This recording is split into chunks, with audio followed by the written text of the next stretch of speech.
Hello everyone! So welcome back to my channel. So for today's video,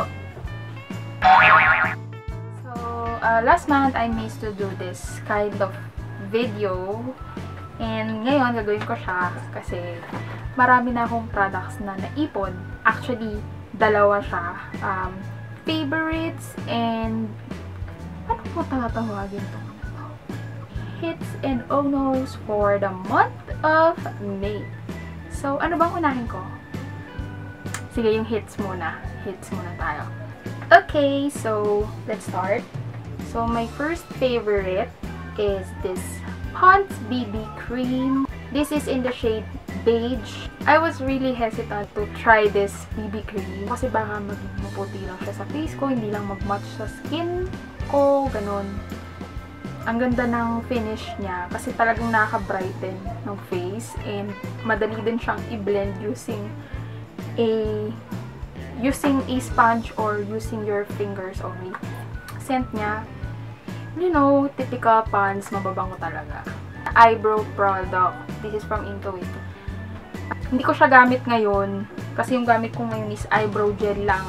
So, maliit lang siya. Pero, sobrang tipid niya gamitin. Konting-konti lang. Ano na agad siya. Super pigmented na agad siya. I've already used this a lot sa mga tutorials ko. Blender from Daiso. It's only 88 pesos and super effective niya sa pag-apply ng foundation. Super effective niya kasi flawless talaga yung finish niya sa face pag ginagamit ko. Tapos, ang lambot-lambot pa niya. Ang dali niyang gamitin. Maraming nagsasabi na this is a dupe for the Beauty Blender. I haven't tried the Beauty Blender pero super satisfied na ako dito sa Daiso.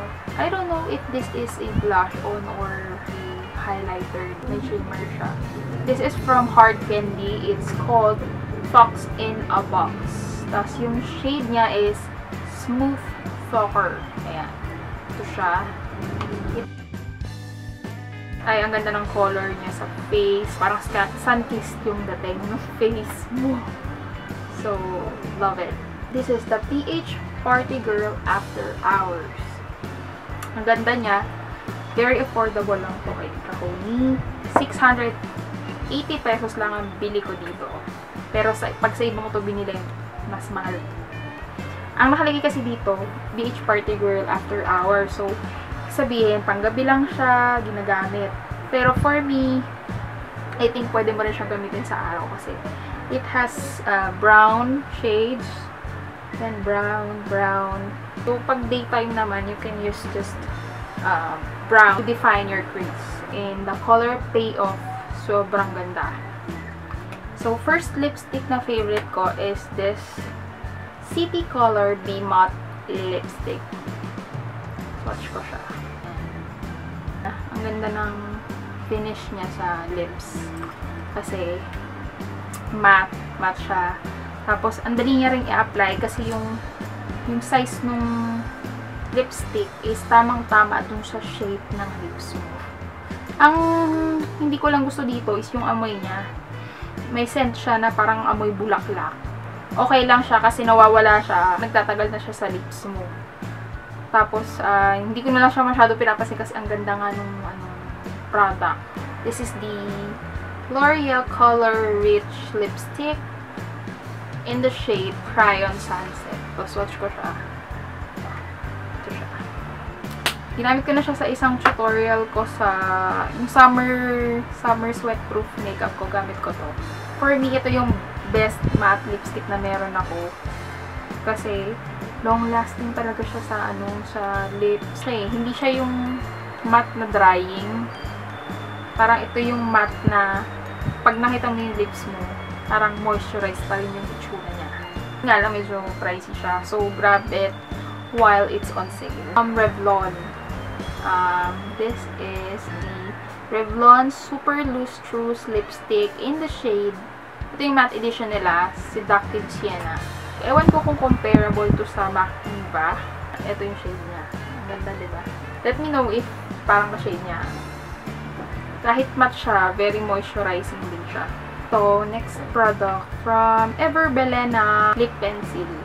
This is in the shade Deep Pink. 100 pesos lang siya. Ito yung suit ko ngayon. Lip pencil lang yan. Mas creamy siya, hindi siya drying. Compared to the Nichido, mas madaling i-blend itong Everbilin. Eyebrow Treat and Tame. Matagal ko na tong gamit. And super ganda ng product na to kasi talagang nasiset niya yung eyebrows. Hindi talaga gumagalaw. Actually, ito yung gamit ko ngayon sa eyebrows ko. Ito lang. Ito lang yung ginagamit ko dito. Actually, ito lang yung useful for me. Ito, I don't know bakit may ganito pa, no? Hindi ko talaga siya ginagamit. Kung anong sense nitong treat na to. Pampahaba ba to ng gaylay? Ewan ko. Parang kasi pag nilagay, parang wala namang nangyayari. Like, buying this product just for this one. Sana nga, yung ELF, baguhin na nila, tanggalin na nila to. At yung itong product, ilagay na lang nila dito. Diba? Para mas marami namang laman. Mula nung gumamit ako ng oil butters, ito na talaga yung favorite ko. May mga trinay akong ibain. For me, ito yung pinaka effective. Ewan ko, pero I am not a fan of oil blatters na mga mamahalin, tapos yung may mga powder pa. Is mo lang siya gagamitin para lang magtanggal ng oil sa face mo. Parang nagtatapon ka ng pera. Ito, parang 20 pesos lang yata to for 100 sheets. Diba? Mag-touch up ka na ng powder. I don't know I don't have any sa mga blatters. Pero, siguro ako lang. For me lang. Hindi ako fan ng mga mamahaling oil blatter. So, ito lang. Okay na ako dito. Na gagawa niya na yung shop. Tapos, may mga pa to, iba't ibang flavor. May green tea, merong parang floral yung amoy niya. Flower yung amoy niya. And basta yun, iba-iba yung nito. This is from Finesse Oil Control Sheet with Printed Design. Last product is silicone makeup massager or pangtanggal din ng makeup. Super effective niya kasi talagang tatatanggal niya yung kanuutan ng mga siksik na dyan, na makeup. Tapos ang lambot-lambot niya. Hindi siya matalim sa face. So, sorry for my cheap nails. Ayan, super effective. Nung nakita ko ito, binili ko agad kasi ang lambot nga niya.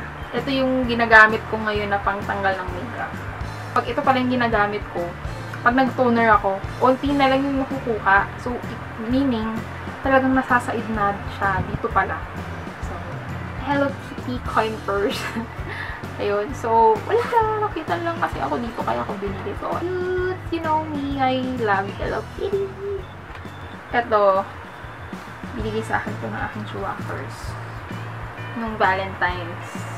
This is a stainless na hindi siya silver.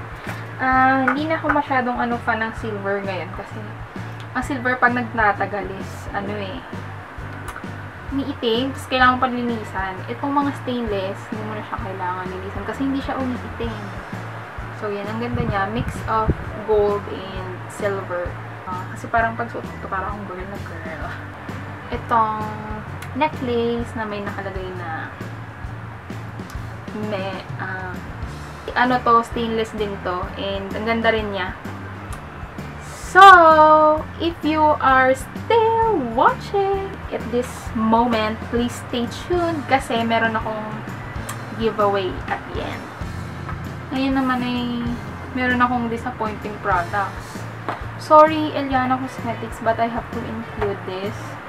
Ewan ko, pero medyo nanghinayang lang ako sa aking pera kasi medyo mahal lang mga products ng Eliana and hindi, siguro sobrang taas lang ng expectation ko. I don't know guys if para sa inyo is I know please don't freak out let me talk first. I don't know, I'm actually hesitant to do this pero sige, tutuloy ko na ako. Sige, ito na. Eliana Mineral Cosmetics Pressed Mineral Blush Duo. Mahal ito, actually. Maganda siya, pero I think I just bought the wrong shade. Siguro masyado siyang light. Ayan. Ngayon, alam niyo na kung bakit ayoko sa kanya. Hindi matibay yung pagkakadikit sa loob. Siguro nga, wrong shade lang talaga yung nabili ko. Kaya hindi ganun siya kaganda. Mahal-mahal niya tapos nabasag lang siya. So, Liliana Cosmetics. I'll give chance siguro. Pero sa akin lang the moment. Kasi nga hindi maganda siguro yung shade na napili ko. Sana makapag-try pa ako ng mabigyan ko ng chance yung Eliana na blush. Sorry for you too. Kung anong ginanda ng For You too, yung Dream Girl na pink, hindi siya ganun kaganda. Oh my gosh. Pero I hit the pan. I just used it because it's really a waste of money kung hindi ko ito gagamitin. Wala siyang masyadong coverage na nagbibigay. Kahit gaano karami yung nilagay ko sa face ko, kahit nabasain ko siya or what. And ang dali ko mag-oil. Alu Pretty Cheeks Peach Pie. Hindi ko naman to pwedeng gamiting bronzer kasi sobrang light niya. Hindi ko rin naman siya pwedeng gawing blush on kasi sobrang pintab niya. Gawin ko na siyang highlighter. Sobrang chunky ng ano niya, ng shimmer niya. Talaga sobrang visible. I don't know if ako lang or baka sobrang dami lang yung product na nalagay ko. Kasi ba yung dito lang yung part na lalagyan mo. Pero maya-maya, nandito na sa ngipin mo, nandito na sa...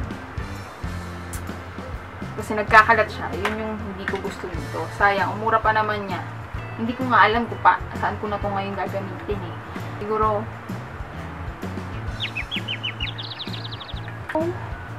that's it guys. I just reached 400 subscribers. Thank you so much to all my subscribers, loyal commenters and likers ng aking video. Thank you so much for all your support. I really appreciate all of you guys. Thank you so much and love you. Ganito. Necklace! Personalized necklace. So, kung sino man yung mapipili ay magkakaroon. Ayan. Ganyan ang makukuha mo. Ayan. And the other product that you will get from my giveaway is this City Color Barely Exposed palette. Ito. This is actually a dupe for the Naked palette. So, yan. Ito yung mukha nyo. And the necklace. First is you need to like this video. Like wag dislike. Tapos, you should be subscribed on my channel. Click the red button right there. Like my Facebook page, Perfect Cat Eye. And also, follow me on my Instagram account, which is the Perfect Cat Eye. Next is to share this video on your Facebook. Make sure to put it on public. And also on your Twitter account if you have your Twitter account. And also if you have your Instagram account, just do a screenshot. Share it on the 3 social media sites para sure ang win-win nyo. And the next, make sure to like Team Collab Facebook page. And of course, lastly, please put kung ano yung pinaka-favorite nyong makeup tutorial ko dito sa YouTube. You have until July 31 to join this giveaway. So, join na kayo!